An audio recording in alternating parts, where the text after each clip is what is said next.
My phone buzzed violently against my nightstand at 6 in the morning, jolting me from sleep. 37 missed calls.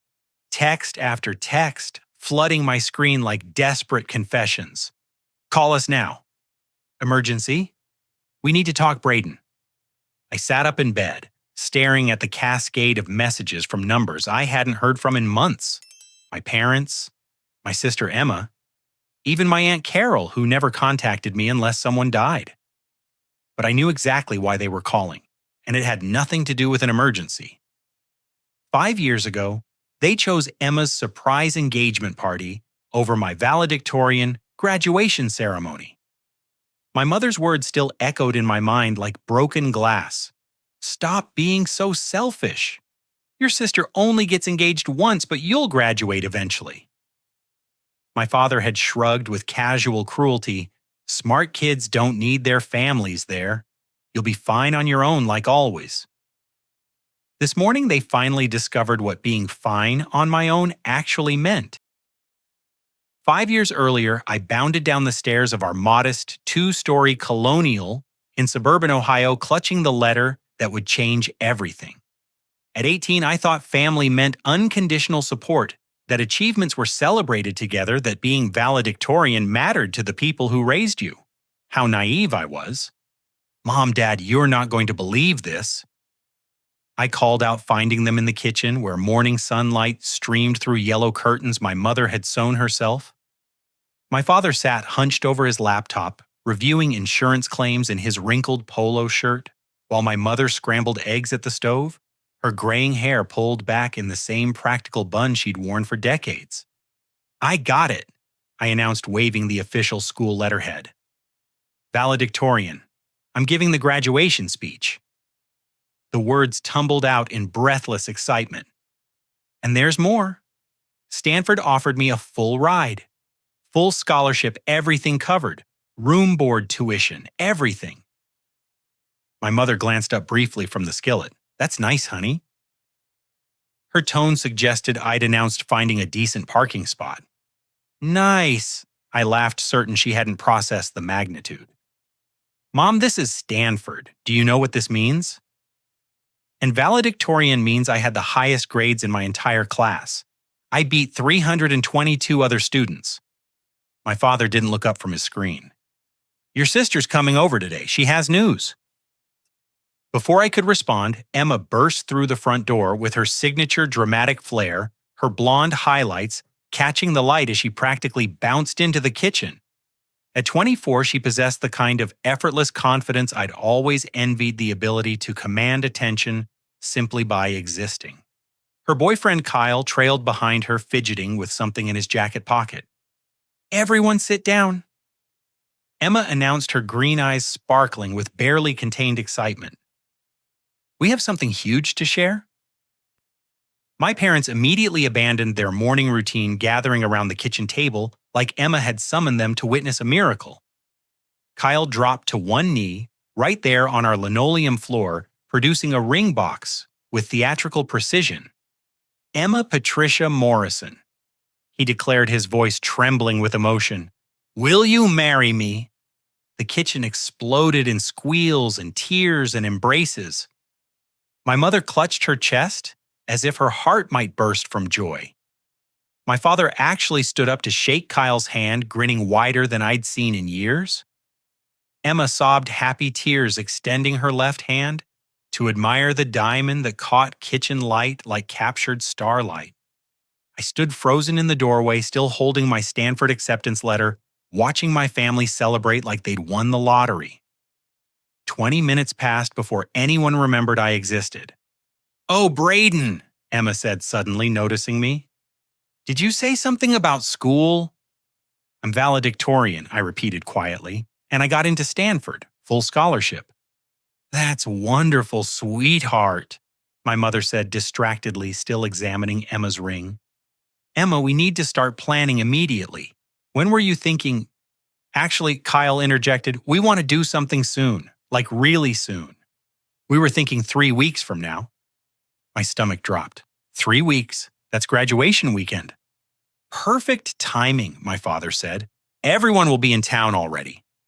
No. I said, my voice cracking slightly. Dad, graduation is Saturday the 15th. I'm giving the valedictorian speech. I need you there. Emma's face fell dramatically. Oh no, we can't reschedule. We already put deposits down on the venue. The Riverside Country Club has this incredible terrace that overlooks the lake, and they only had one date available before summer wedding season gets crazy. Kyle's family is flying in from Portland. My sorority sisters are planning this whole surprise celebration. But it's my graduation, I said, hating how small my voice sounded. Braiden. My mother's tone turned sharp. Stop being so selfish. Your sister only gets engaged once, but you'll graduate eventually. This is a once-in-a-lifetime celebration. I'm valedictorian, I repeated desperately. This isn't just any graduation. I'm giving the speech to represent our entire class. And the Stanford scholarship, it's a huge deal. My father looked up from examining the ring's craftsmanship. Smart kids don't need their families there. You'll be fine on your own, like always. Besides, graduation ceremonies are just boring formalities. Emma's engagement party is actually important. The words hit me like physical blows. I looked around the table at these three people who were supposed to love me unconditionally, who were supposed to prioritize my achievements, who were supposed to care. Instead, I saw polite indifference masquerading as family. The party is more important than some boring school ceremony, my mother added dismissively. Everyone understands that. I nodded slowly, swallowing the protest that burned in my throat. Sure, I understand. But I didn't understand. I understood that my 4 years of perfect grades meant nothing. I understood that earning the highest academic honor my school offered was invisible to them. I understood that a full scholarship to one of the world's most prestigious universities was less significant than champagne and appetizers at a country club. That night, lying in bed, staring at my Stanford acceptance letter, I made a decision that would shape the next 5 years of my life. If they didn't need me, I didn't need them. Graduation morning arrived with the kind of perfect May weather that should have made everything feel like a celebration. 72 degrees, clear blue sky, gentle breeze that carried the scent of blooming apple trees across our neighborhood. I sat on the edge of my bed in my cap and gown, listening to the sounds of other families preparing for their big day. Car doors slamming. Parents calling out reminders about cameras and corsages. The cheerful chaos of people who understood that graduation mattered. My own house was silent. My parents had left at 9 for Emma's party setup, hauling folding chairs and floral arrangements to the country club like they were preparing for a royal wedding. Emma had already moved back to her apartment near downtown to get ready with her bridesmaids or engagement party equivalents or whatever elaborate production she'd orchestrated. I showered, styled my hair, and adjusted my honor cords in the mirror. The gold ropes draped across my shoulders represented 4 years of academic excellence. Countless late nights studying the sacrifice of social events for perfect test scores. In 3 hours, I would deliver a speech I'd written and rewritten 17 times, sharing wisdom and inspiration with my classmates while my family ate shrimp cocktail 12 miles away. The drive to Jefferson High School felt surreal. Other cars filled with excited families passed me on Maple Street parents, gesturing animatedly while teenagers rolled their eyes with affection. I parked in the student lot and walked toward the gymnasium alone, carrying the printed copy of my speech and trying to ignore the hollow ache in my chest. Braiden Morrison. I turned to see Mrs. Rodriguez approaching with a warm smile, wearing a navy blue dress and carrying a small bouquet of white roses. But she wasn't alone. Behind her walked a distinguished-looking man in a gray suit, 3 children, ranging from elementary to high school age, and an elderly couple who radiated the kind of gentle dignity that comes with decades of love. Mrs. Rodriguez, I said, confused, what are you doing here? Every valedictorian needs a cheering section, she replied simply. This is my husband, Carlos, our kids, Sofia Miguel and Elena, and my parents, Roberto and Maria Hernandez. We're here to watch you give that speech. I stared at this family of strangers who had voluntarily given up their Saturday morning to support me. Carlos stepped forward and shook my hand with genuine warmth. "Teresa talks about you constantly," he said in lightly accented English. "She says you're the most dedicated student she's taught in 23 years. We wouldn't miss this." Sophia, who looked about 12, bounced on her toes with excitement. "Mom says you're going to Stanford. That's where smart people go in movies." "Are you nervous?" asked Miguel, probably 15 and sporting the kind of confident grin that suggested he'd inherited his mother's natural teaching ability. "A little," I admitted, surprised by their genuine interest. Elena, the eldest at maybe 17, handed me the white roses. "These are for after your speech. Mom grows them in our backyard." As we walked toward the gymnasium entrance, Mrs. Rodriguez explained that her family had a tradition of celebrating educational achievements. When her brother graduated from UCLA, the whole extended family drove 8 hours to attend. When her cousin became the first in their family to earn a master's degree, they threw a party that lasted until 3 in the morning. "Education changes everything," Roberto said in careful English, his weathered hands gesturing expressively. "In Mexico, I had no opportunities. Here, my granddaughter will go to college. This is worth celebrating." Inside the gymnasium, they settled into the family section, while I joined the other graduates in our designated area. The ceremony began with typical pomp and circumstance. Principal Watson delivered remarks about bright futures and limitless potential. The choir performed a surprisingly moving rendition of "Climb Every Mountain." Various awards were presented to students whose parents beamed with pride from the bleachers. When my name was called as valedictorian, Mrs. Rodriguez's family erupted in applause and cheers that echoed through the entire gymnasium. Carlos whistled. The kids shouted my name. Maria wiped tears from her eyes as if I were her own grandson. I approached the podium looking out at 323 fellow graduates and their families and began my speech about resilience, determination, and the importance of defining success for ourselves rather than seeking validation from others. The words flowed naturally, born from recent painful experience. Sometimes the people we expect to support us aren't able to show up, I said, making eye contact with Mrs. Rodriguez, who nodded encouragingly. But that doesn't diminish our achievements. It doesn't make our hard work less valuable. It just means we need to recognize our own worth and celebrate our victories, even when others can't see their significance. When I announced my Stanford scholarship during the speech, Mrs. Rodriguez's family exploded in celebration again.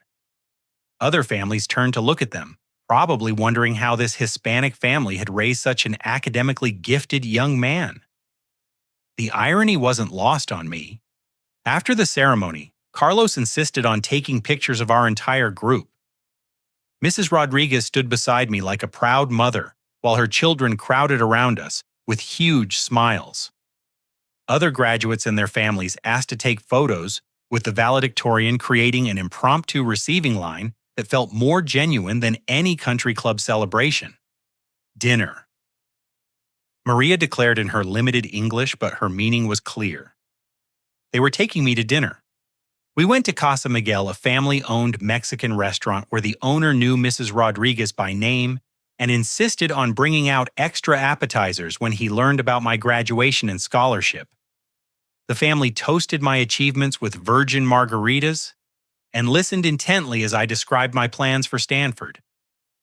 They asked thoughtful questions about my intended major, my career goals, my excitement about California. As evening shadows lengthened across the restaurant's colorful murals, I realized I felt more celebrated and supported by these relative strangers than I ever had by my own family. Mrs. Rodriguez's clan had given up their entire day to honor my achievement, while my parents couldn't be bothered to reschedule a party. Carlos raised his glass one final time. To Braiden, who proves that success belongs to those who work for it, not those who expect it.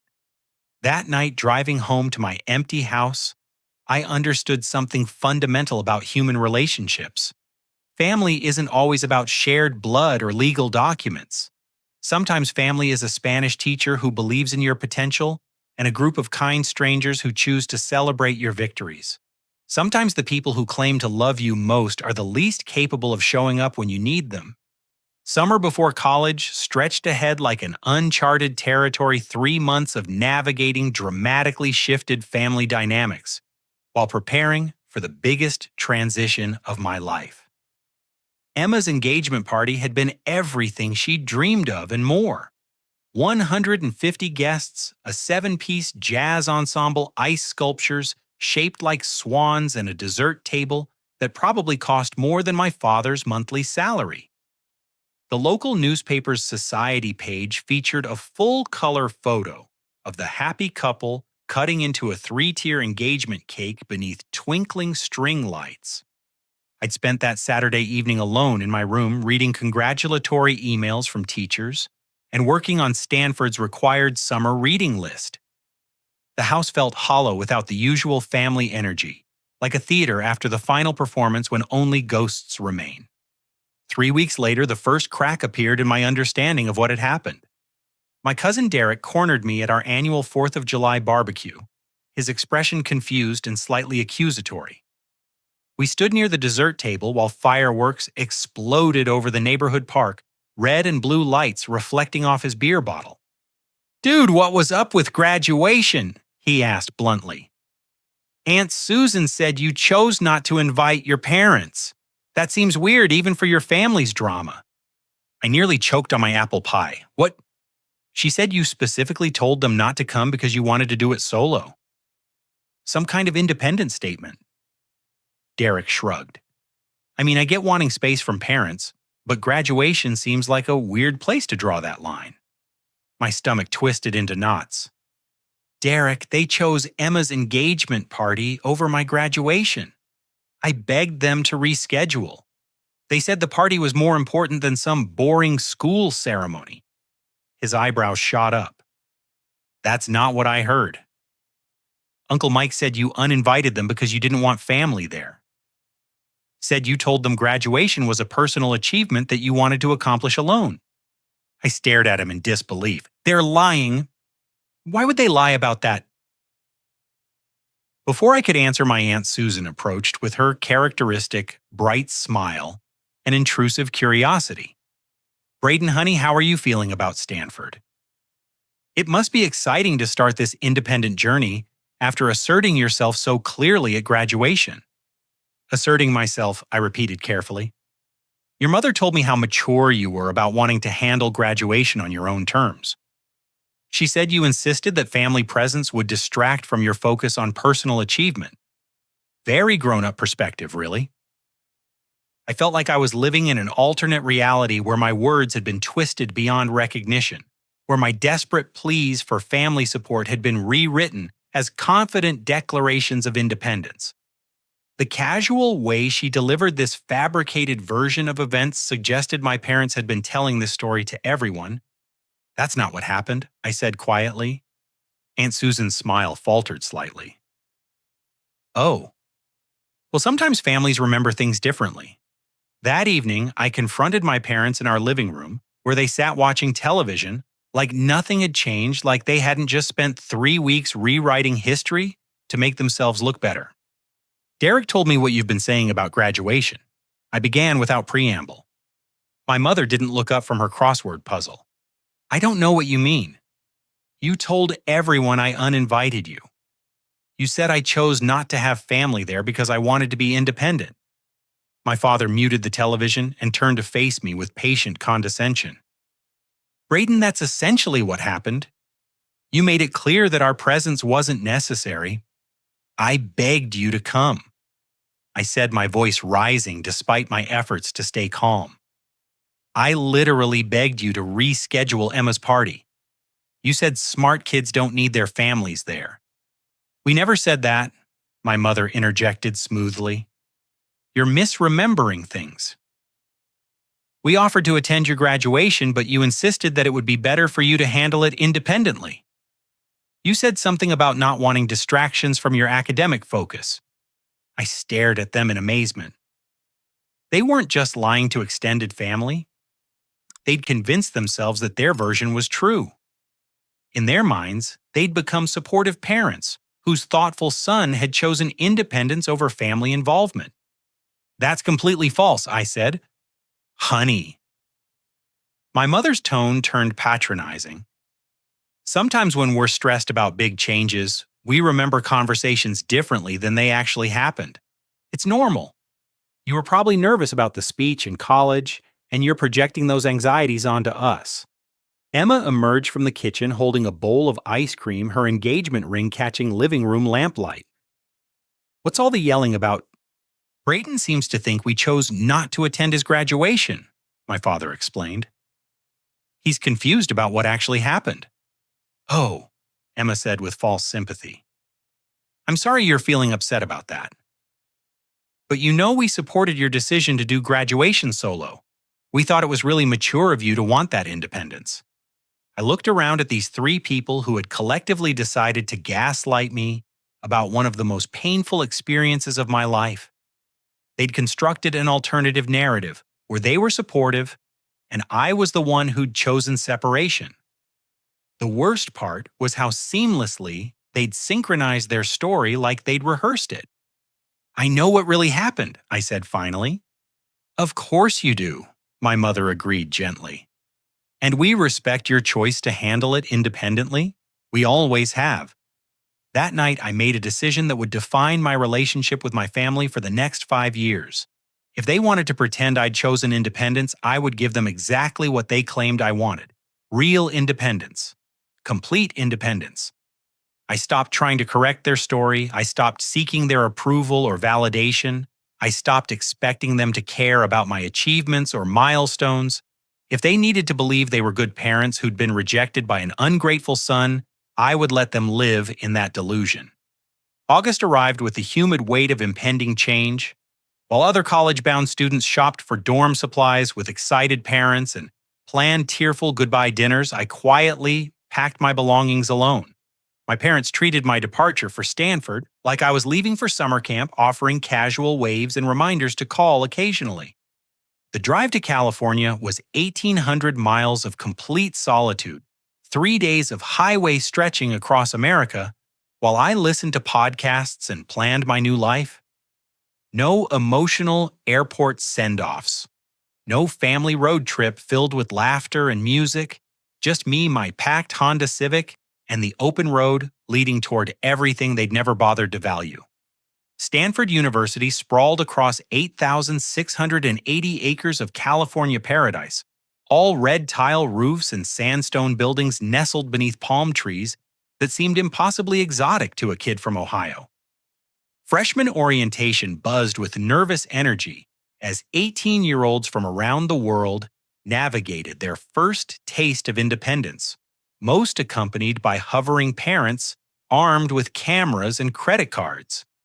I moved into Wilbur Hall alone, carrying boxes up 3 flights of stairs, while my roommate Jake's entire extended family transformed our tiny dorm room into a celebration space.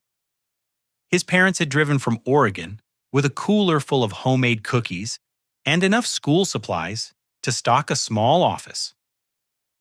His younger sister hung inspirational posters while his grandmother unpacked a care package that included everything from vitamin C tablets to emergency contact cards. "This is Braiden," Jake announced when I returned with my final box. "He's from Ohio, and he's our valedictorian."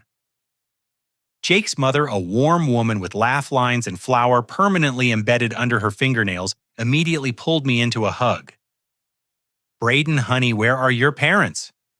"They couldn't make the trip," I replied diplomatically. "Oh no," she said with genuine concern. "Are they flying in later? We'd love to meet them." "Actually, they're not coming at all." The room fell silent.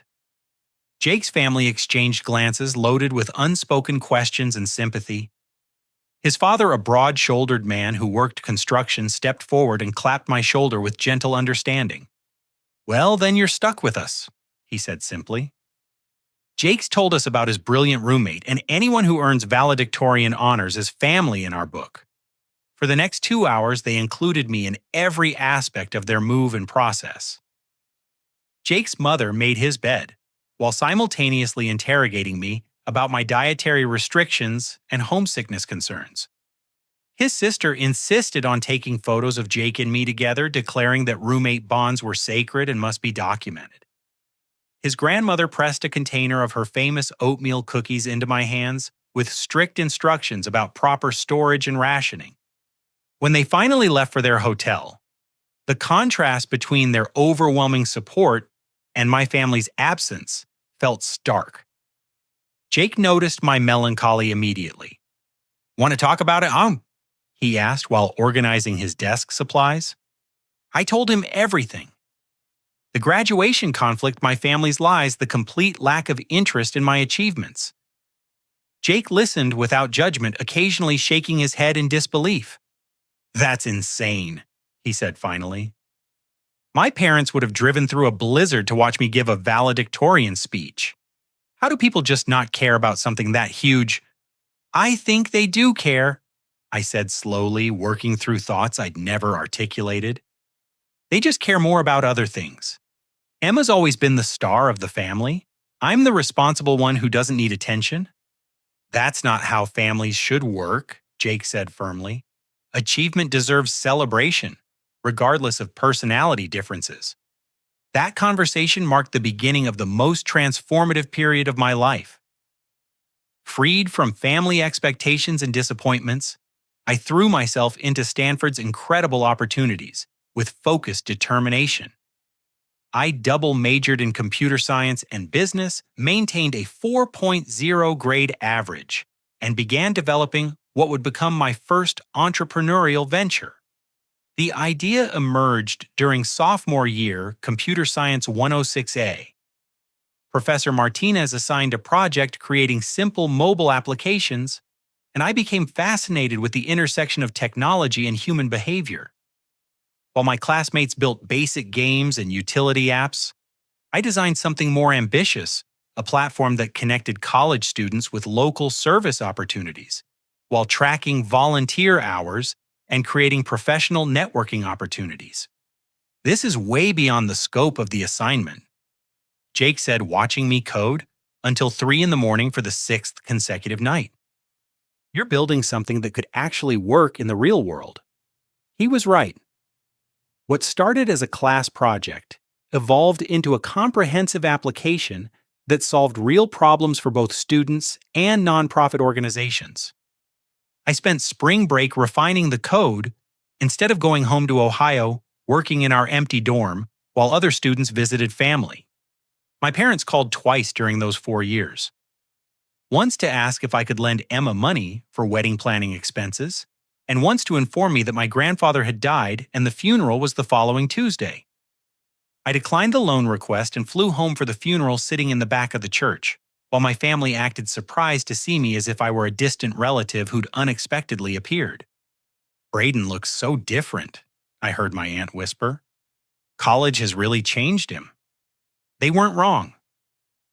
4 years of academic excellence, entrepreneurial development, and complete emotional independence had transformed me from a desperate teenager seeking family approval into a confident young man who understood his own worth. By senior year, my volunteer coordination app had caught the attention of several venture capital firms. The platform had expanded to 37 universities across 12 states, facilitating over 50,000 volunteer hours and creating measurable impact for hundreds of nonprofit organizations. TechCrunch featured it in their College Startups to Watch article, and 3 separate companies offered acquisition deals. I accepted the highest offer, $12 million, from a Silicon Valley firm that wanted to integrate my platform with their existing social impact initiatives. At 22 years old, I became a millionaire overnight while sitting in the Stanford library reading acquisition contracts between differential equations homework. Jake insisted we celebrate with expensive sushi and champagne, but I felt strangely disconnected from the achievement. $12 million should have felt life-changing, but mostly it felt like validation of a path I'd chosen by necessity rather than design. You realize this is insane, right? Jake said, raising his champagne glass in our tiny apartment near campus. Most people spend their entire careers trying to achieve what you just accomplished as a side project. It doesn't feel real yet, I admitted. Are you going to tell your family? I considered the question seriously. Part of me wanted to call home and announce that their disappointment of a son had just earned more money than they'd see in a lifetime. Part of me wanted to prove that academic achievement and independent thinking actually mattered in the real world. But a larger part of me recognized that their opinion no longer carried any weight in my life. Success shared with people who couldn't appreciate it felt hollow and pointless. No, I said, finally. They're not interested in my achievements. That summer, instead of returning to Ohio, I used my acquisition money to start a new company focused on artificial intelligence applications for small businesses. I rented office space in Palo Alto, hired 3 brilliant Stanford graduates, and began building something even more ambitious than my first venture.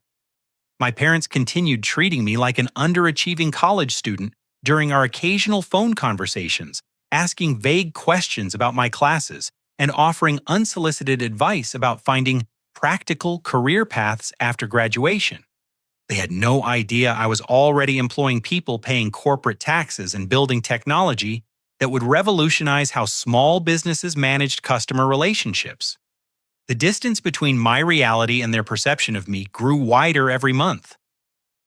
They lived in a world where I was their quiet, academically focused son who needed guidance and support. I lived in a world where I was creating jobs, solving complex problems, and generating wealth through innovation and hard work. By my 23rd birthday, I owned a house in Silicon Valley, drove a Tesla, and employed 17 people.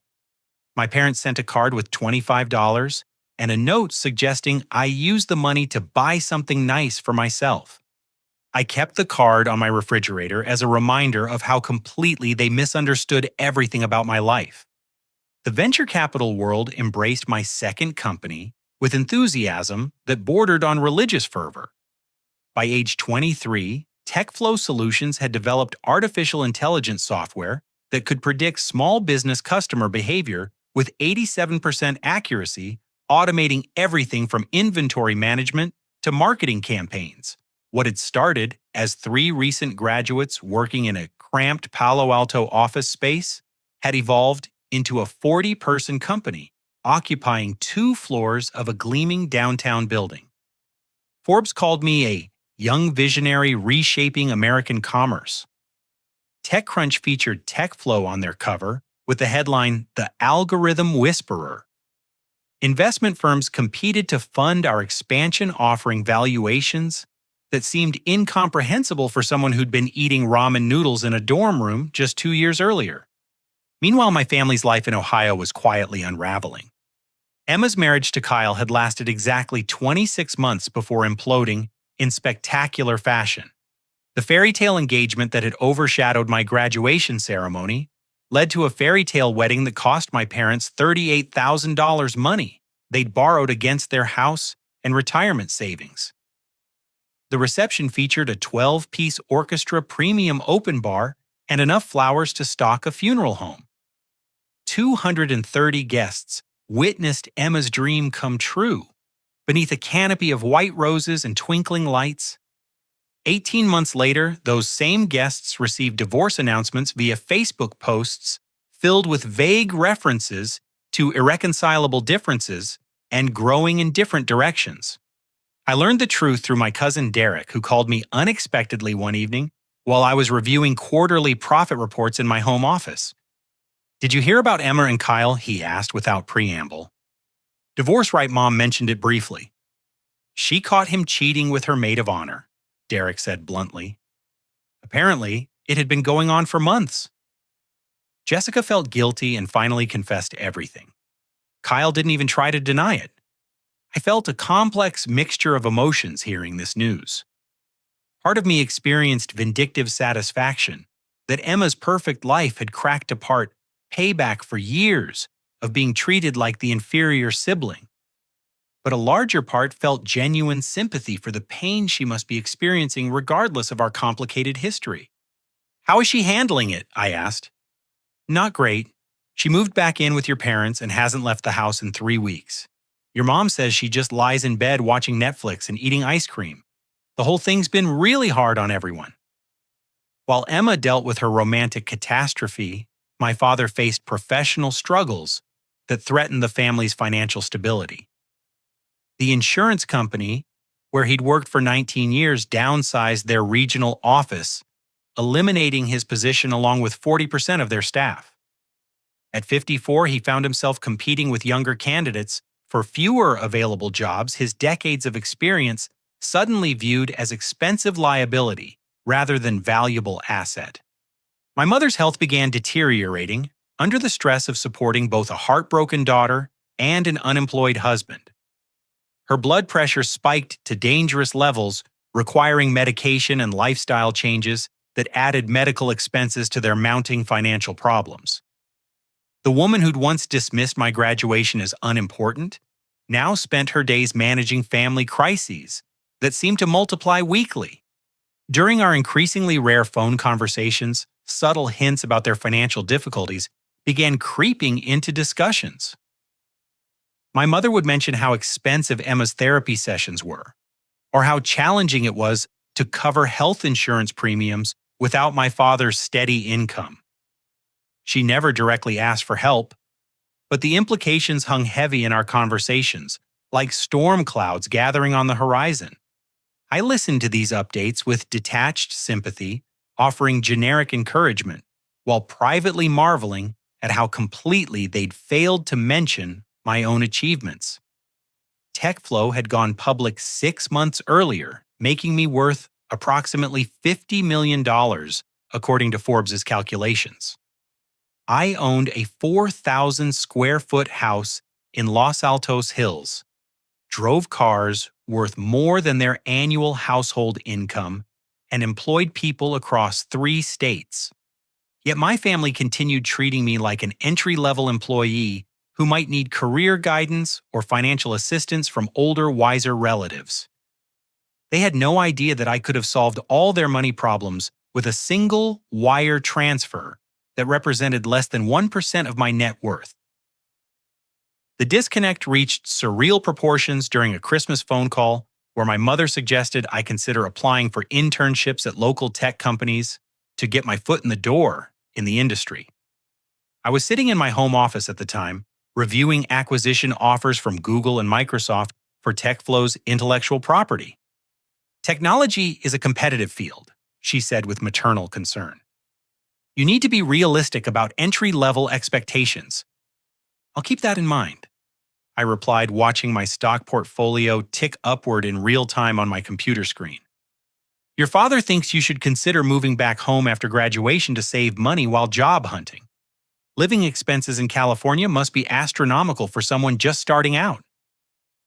I glanced around my house where floor-to-ceiling windows overlooked the San Francisco Bay and custom Italian furniture reflected evening sunlight streaming across polished hardwood floors. My monthly property taxes exceeded their annual household budget. "That's thoughtful of him," I said diplomatically.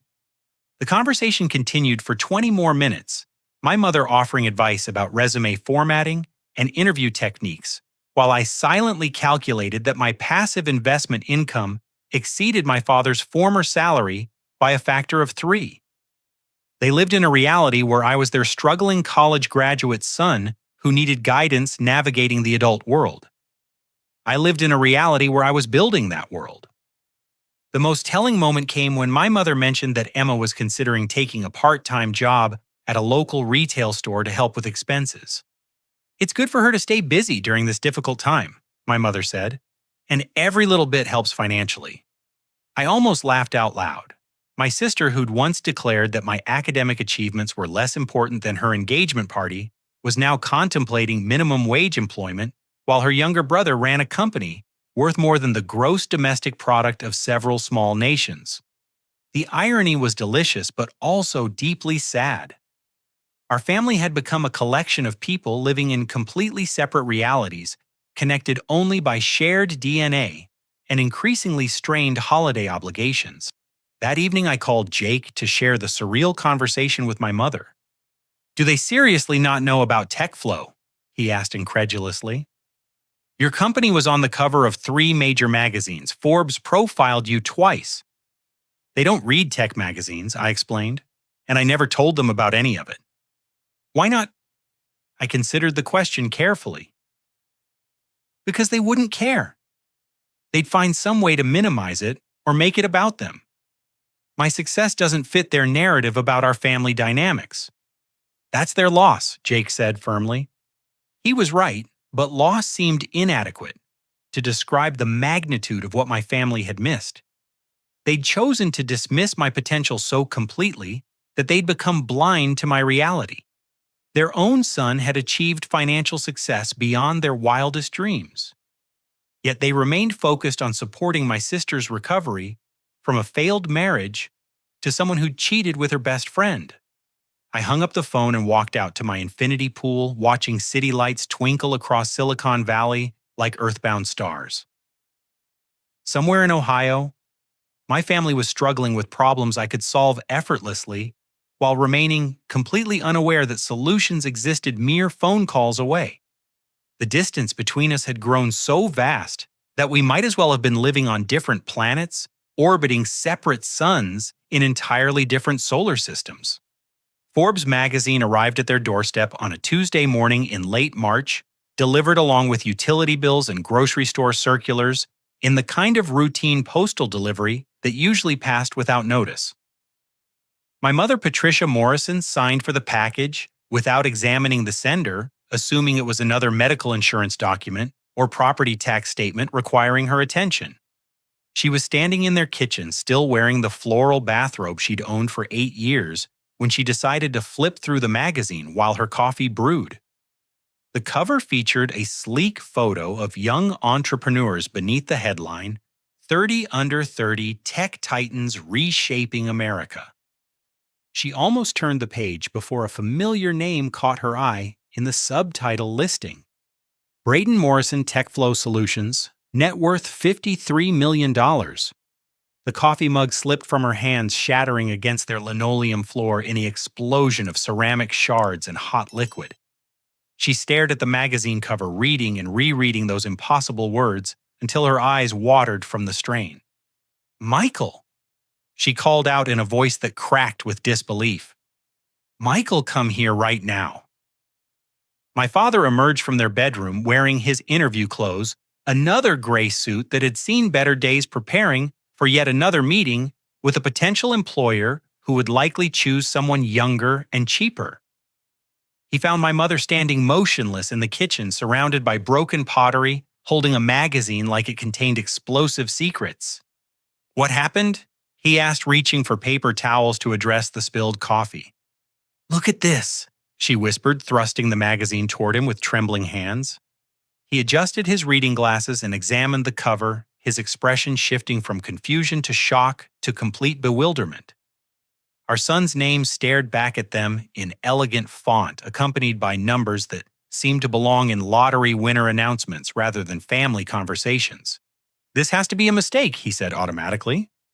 They turned to the featured article on page 38, where a full-color photograph showed me standing in TechFlow's executive conference room, wearing a tailored navy suit and gesturing toward wall-mounted monitors displaying complex data analytics. The image captured confidence and authority that neither parent had ever associated with their quiet, academically focused son.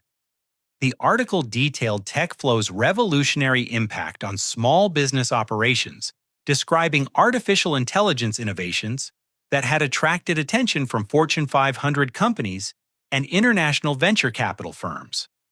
It mentioned my previous company's acquisition for $12 million, my Stanford computer science degree, and my reputation as one of Silicon Valley's most promising young leaders. Braiden Morrison credits his success to early understanding that independence breeds innovation, the article quoted. "Growing up, I learned that the most meaningful achievements come from internal motivation rather than external validation. Family support is wonderful, but self-reliance is essential. My mother read that quote aloud 3 times, her voice growing smaller with each repetition. The words felt like accusations wrapped in professional journalism, subtle indictments of parents who'd failed to provide the support their son had learned to live without. My father sank into their kitchen chair, still holding the magazine like evidence in a trial where he'd just discovered his guilt. How did we not know about any of this? He never told us, my mother said weakly. $53 million, my father repeated numbly. Our son is worth $53 million, and he never mentioned it. Emma chose that moment to emerge from her temporary bedroom, my former childhood space where she'd been living since her divorce 6 months earlier. She wore pajama pants and an oversized sweatshirt, her hair unwashed, and her face bearing the pallor of someone who'd spent too many days indoors avoiding reality. "Why are you both shouting?" she asked irritably. My parents turned toward her in unison, their faces reflecting a mixture of shock, confusion, and dawning horror. My father held up the magazine without speaking, pointing to my photograph like he was identifying a suspect in a police lineup. Emma's expression shifted through several stages of disbelief before settling on something that looked suspiciously like jealousy mixed with rage. She snatched the magazine and read the article twice, her lips moving slightly as she processed words that rearranged everything she'd believed about family hierarchy and sibling dynamics. "This can't be real," she said finally. "It's Forbes Magazine," my mother said quietly. "They don't make mistakes about things like this." "But he's just Braiden." Emma protested, as if my name itself were evidence against the possibility of extraordinary success. "He's the quiet one who studies all the time. He doesn't do important things." The cruel irony of her statement hung in the air like toxic smoke. The son they'd dismissed as less important than engagement parties had become more successful than any of them could comprehend, while the daughter they'd prioritized was struggling to rebuild her life after a marriage that had crumbled under the weight of infidelity and poor judgment. My father began frantically searching his laptop for additional information, typing my name into Google with the desperate energy of someone who'd lost track of time. The search results filled his screen with articles, interviews, and business profiles spanning the previous 5 years. TechCrunch features, Wall Street Journal mentions, Stanford Alumni Magazine covers, a digital trail documenting achievements they'd never bothered to notice. "There's dozens of articles," he said in amazement. "He's been famous this whole time." My mother began calling me immediately, her fingers shaking, as she dialed the number I'd given them years earlier. The calls went straight to voicemail, my professional greeting offering to return messages within 24 hours for matters requiring immediate attention. "Braiden, this is your mother," she said. After the beep, her voice artificially bright with forced cheer. "We just saw the most wonderful magazine article about you and your company. We're so proud, honey. Could you call us back when you get a chance? We'd love to hear all about your success." She hung up and immediately called again. "Hi, sweetheart, it's Mom again. I know you're probably very busy with important business meetings, but we really need to talk. There's so much we didn't know about your life. Please call us back as soon as possible." 12 more calls followed over the next 2 hours, each message growing more desperate and emotional as the magnitude of their ignorance became clear. My father tried calling from his phone. Emma borrowed my mother's phone to try a different number. They searched social media for contact information, discovering LinkedIn profiles and corporate websites that treated me like the public figure I'd apparently become. By afternoon, they'd located my home address through online property records, a detail that shocked them almost as much as my net worth. The Los Altos Hills mansion I owned was worth more than they'd earned in their entire lifetimes combined, a sprawling estate with valley views and architectural details featured in luxury real estate magazines. "We have to go there," my mother declared with manic determination. "It's a 16-hour drive," my father pointed out. "Then we drive for 16 hours, she replied firmly. "Our son is one of the most successful young entrepreneurs in America, and we missed it completely. We have to fix this." They packed hastily, throwing clothes and toiletries into overnight bags while calling in sick to their respective part-time jobs. Emma insisted on coming along driven by curiosity and what appeared to be competitive sibling rivalry that had survived even her personal catastrophes. The drive to California passed in a blur of awkward conversations and mounting anxiety. They took turns reading Forbes article excerpts aloud, trying to process details about artificial intelligence innovations and market disruptions that might as well have been written in foreign languages. "Listen to this quote," my father said during their second day of driving. "Morrison's revolutionary algorithms have transformed how small businesses predict consumer behavior, creating efficiency improvements that translate to measurable profit increases across multiple industry sectors." "What does that even mean?" Emma asked from the back seat. "It means he's brilliant," my mother said quietly. And we treated him like his achievements didn't matter. They arrived at my address Thursday afternoon, finding the electronic security gate that protected my private driveway from uninvited visitors. The estate beyond the gate looked like something from architectural magazines, all clean lines, and expensive landscaping that suggested wealth beyond their comprehension. My father approached the intercom system with nervous hesitation. "We're here to see Braiden Morrison." He told the security guard, whose voice emerged from the speaker with professional politeness. "Is Mr. Morrison expecting you?" "We're his family, his parents and sister. I'll need to check with Mr. Morrison before allowing access to the property. Could you please wait while I contact his office?" 20 minutes passed before the guard returned with news that crushed their desperate hopes. "Mr. Morrison is not available today and has not authorized any visitors. I can provide you with his business contact information if you'd like to schedule an appointment through proper channels." They spent the rest of the afternoon sitting in their rental car outside my gate, watching occasionally as delivery trucks or service vehicles were granted immediate access to the property they couldn't enter. The security guard remained polite but firm, explaining that private residences required advance arrangements for all social visits. As evening shadows lengthened across the California hills, they realized they were strangers to their own Sun people who needed appointments and proper channels to request conversations with someone who'd shared their home for 18 years. The drive back to Ohio was long silent and filled with the kind of regret that settles into bones and stays there forever.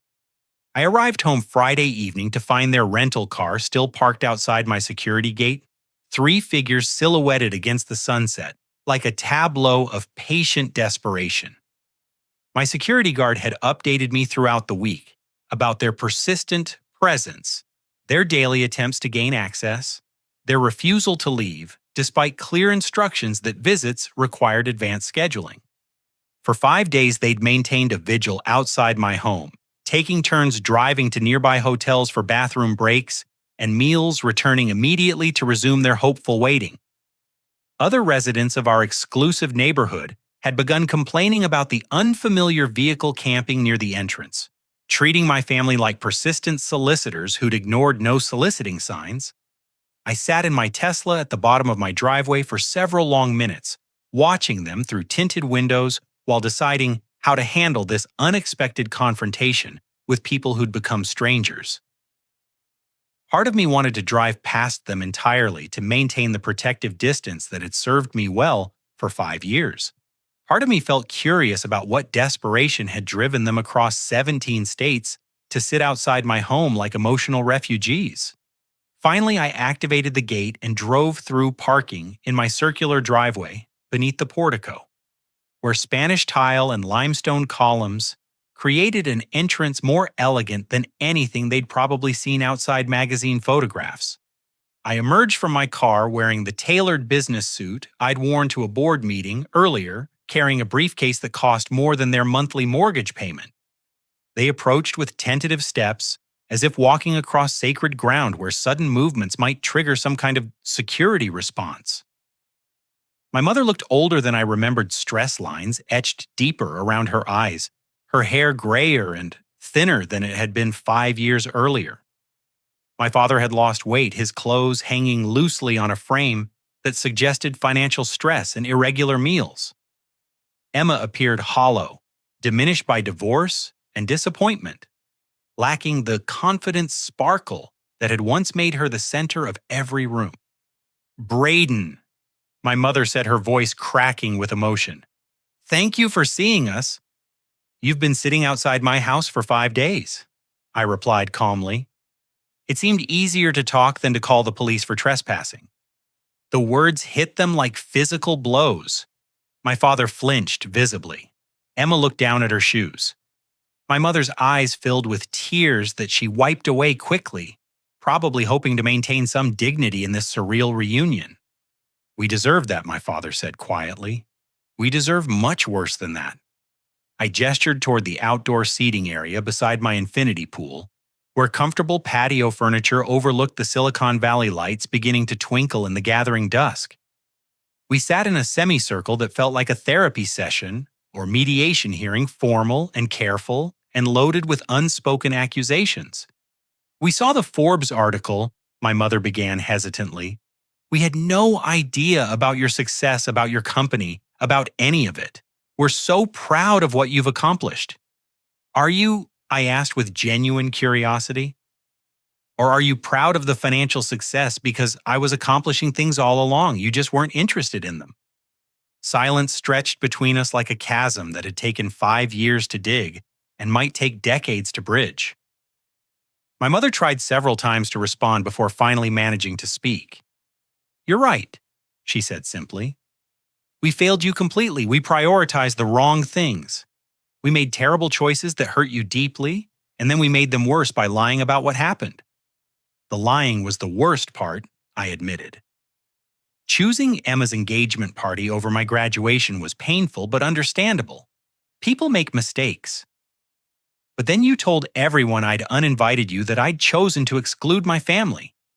You rewrote history to make yourselves look better."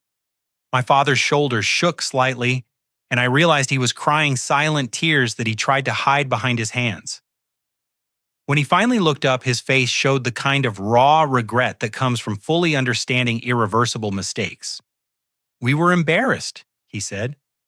"We knew we'd done something terrible, but admitting it felt impossible. So we convinced ourselves that you'd wanted independence, that you'd preferred to handle graduation alone. It was cowardice disguised as rationalization." Emma spoke for the first time since our reunion began. "I was selfish and horrible.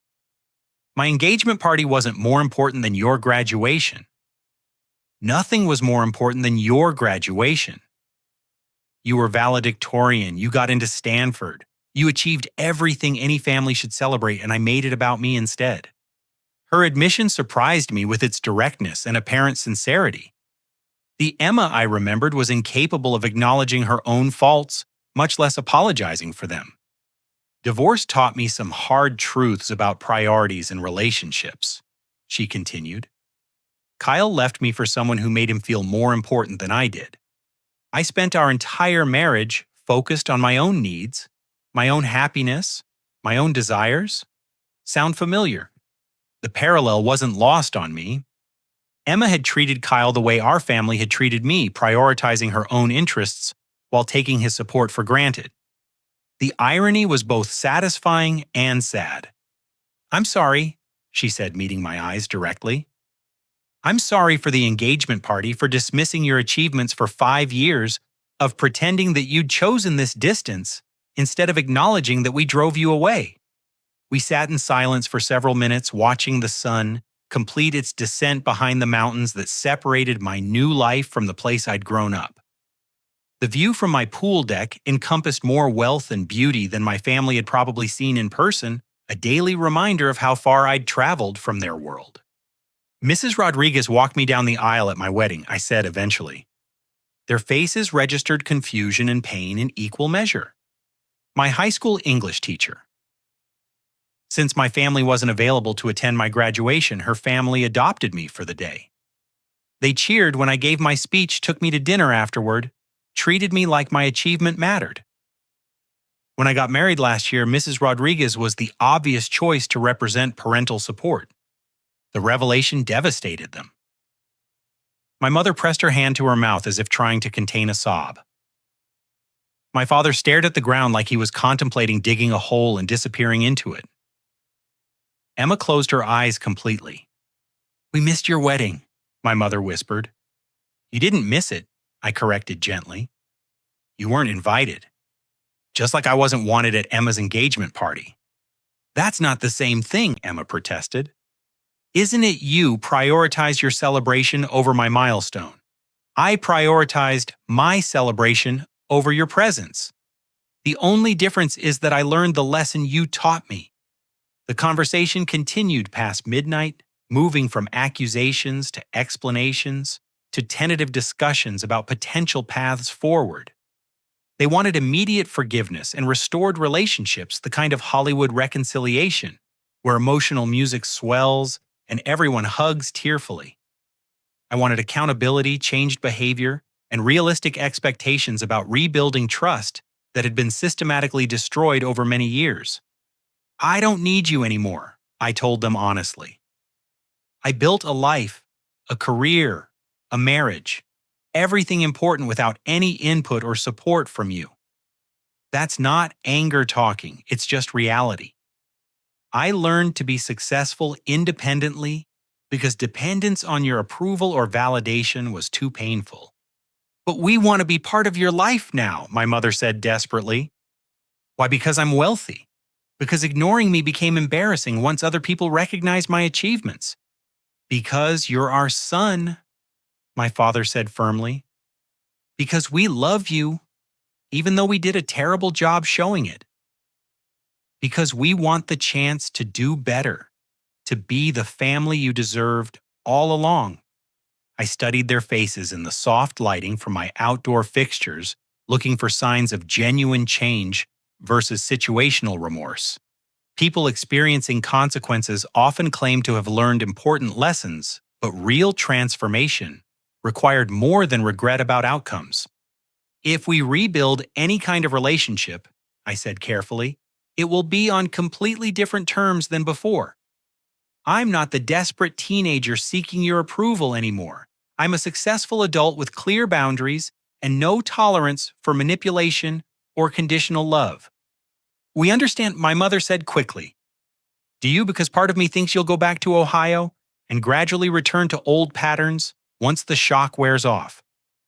You'll remember that Emma needs emotional support, that I'm self-sufficient, that the squeaky wheel gets the grease." "We won't," Emma said with surprising conviction. "I've had 6 months of therapy to understand how selfish I've been my entire life. Our family dynamic was toxic, and I was the primary toxin. I don't want to be that person anymore." Her self-awareness seemed genuine, supported by the kind of hard-won wisdom that comes from losing everything you thought you wanted. "What do you want from me?" I asked them directly. "A chance," my father replied. "Permission to try being better parents than we were. An opportunity to know the man you've become and celebrate the achievements we missed." I considered their request while watching lights flicker across the valley below. 5 years of independence had taught me that forgiveness doesn't require forgetting, and that second chances can coexist with firm boundaries. "You can come to my house for Christmas," I said finally. "Sarah and I host dinner for friends who don't have family nearby. You're welcome to join us, but you'll be guests among equals, not honored family members receiving special treatment." The offer wasn't generous, but it was genuine. They could earn their way back into my life through consistent behavior over time, but the days of automatic family privilege were permanently over. "Mrs. Rodriguez will still walk me down the aisle at any future ceremonies," I added. "She earned that honor through years of support when biological family was unavailable. Blood relationship doesn't override chosen family bonds." They nodded acceptance of terms that would have seemed harsh to families with healthier histories, but felt appropriate for ours. As we prepared to end our marathon conversation, my mother asked one final question. "What can we do to begin making this right?" I thought about the 18-year-old boy who delivered a valedictorian speech to strangers while his family celebrated elsewhere, about the college student who'd built companies alone, while others received care packages and emotional support about the young entrepreneur who'd achieved extraordinary success without anyone to share his victories. Acknowledge what actually happened, I said. Stop telling people I chose independence. Start telling them you made mistakes that forced me to become independent. Own your choices and their consequences without trying to protect your reputations. It was a small request that would require enormous character growth from people who'd spent years avoiding responsibility for their actions. "We will," my father promised. "And give Emma the same unconditional support you gave her before, but recognize that support and enabling are different things. Help her rebuild her life without making her problems everyone else's emergency." Emma nodded gratefully, apparently understanding that healthy families don't sacrifice one member's needs for another's wants. As they prepared to leave for their hotel, my mother turned back one final time. "We're proud of you, Braiden. Not just your financial success, but your character, your resilience, your ability to build something meaningful despite our failures. You became an incredible man without any help from us, and that's both inspiring and heartbreaking." Her words carried the weight of genuine recognition and acknowledgement, not just of my achievements, but of the strength required to achieve them alone. I watched their rental car disappear into the California night, carrying 3 people who'd traveled across the country to confront their own failures and my unexpected success. The conversation had been difficult, but necessary, a long overdue reckoning with family patterns that had caused years of pain for everyone involved. My phone rang as I was heading inside. Sarah's name appeared on the screen, my wife calling from her business trip to New York. "How did it go?" she asked immediately. "Better than expected," I admitted. They seemed genuinely sorry, and Emma's apparently learned some things from her divorce. "I invited them for Christmas." "That's progress," Sarah said warmly. "Are you okay?" I looked back across my property, taking in the infinity pool, the custom lighting, the panoramic view that represented everything I'd built independently. Success without recognition was still success, but success with the possibility of authentic family connection felt like something worth exploring. "Yeah," I said honestly, "I think I am." The story of my family's absence from my graduation had taught me that love requires action, not just words, and that the family you choose can matter more than the family you're born into. Mrs. Rodriguez had shown me what parental pride looked like. Jake's family had demonstrated unconditional acceptance. Sarah's relatives had welcomed me completely into their traditions and celebrations. But perhaps there was room in my life for people who wanted to earn their way back through changed behavior and genuine effort. Forgiveness didn't require forgetting, but it could coexist with cautious optimism about the future. 5 years after sitting alone in an empty house, while my family celebrated elsewhere, I'd built everything I needed to be happy and successful. Now maybe there was space to share that success with people who'd finally learned to value what they'd almost lost forever. Sometimes the greatest victories aren't about proving others wrong, but about becoming strong enough to give them the chance to be right. Have you ever had to rebuild a relationship with family members who didn't support you when you needed them most? I'd love to hear your thoughts in the comments below about forgiveness, family dynamics, and second chances. If this story resonated with you, please hit the like button and subscribe for more real-life stories about overcoming adversity and building the life you deserve. Share this with someone who might need to hear that their worth isn't determined by other people's recognition of their achievements. Thank you for listening to my story, and remember that sometimes the family you build matters more than the family you're born into, but both can coexist when people are willing to grow and change.